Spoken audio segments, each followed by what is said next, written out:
لەناو بازاری قەیسەری هەولێر چایخانەیەک هەیە کە چایخانەیەکی کۆن و ناسراوی شارە و مێژووەکەی بۆ ساڵی 1952 دەگەڕێتەوە. ئێرە بەردەوام بووە لە هەموو لە وەختی لە 52 کو دامەزراوە هەر بەردەوام بووە هەتا 2015 کە بامم لەخوای کرد هەر بەردەوام بووە لەو خۆناغانەش بە زۆران بە کەسایەتیان زۆر کەساتی هاتی تێرە و دانیشتینەوە و زۆر کەسیش یعنی ئێستا کە نەمایە و زۆر کەساتیش وەختی پێشمەرگە بوو نەهاتینە یعنی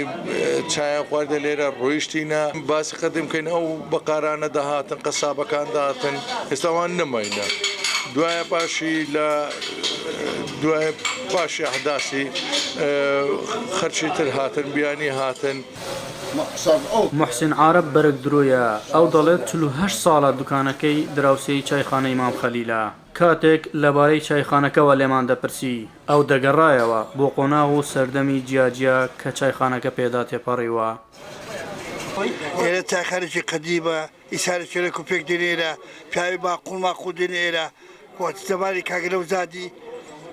5 جارێک 2 دەستێ دەدات تێرە بۆ خۆشەلێندا هەموو وەزیرەکاندا تێرە ئەوی باشی بۆ لێری دیکم 48 ساڵە دێرەمە.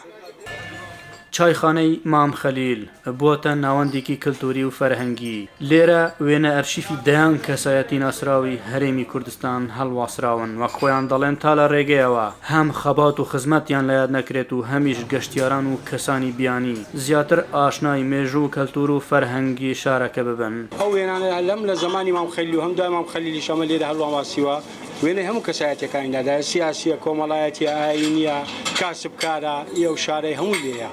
هۆکاریەوەی کە و خەڵکە هەمووی سەردانیێرە دەکەی ئێرە جیاوازی هەیە لەگەر چایخانەکانی دیکە و بڵێن شوێنەکانی دیکە ئێرە وەکو عنی شوێنێکی کەلتوری مەتحەف قەدیم دێتە بەرچاو خەڵکەکە زیاتر حەزەکە سەردانیێر و کە هەموو وەفدانەی لە دەرێ دێن سەردانی کوردستان دەکەن دێنە ئێرە هەموو خەڵکەی برێن لە کوردستان دێتە هەولێرە و هەموو هەولێریەکان کە لە هەولێرێ سەردانی مەدەکەن.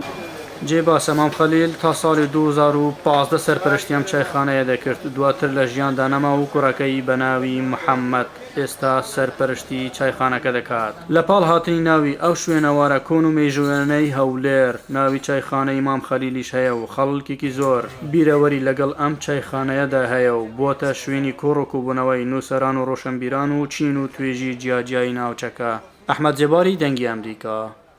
هەولێر.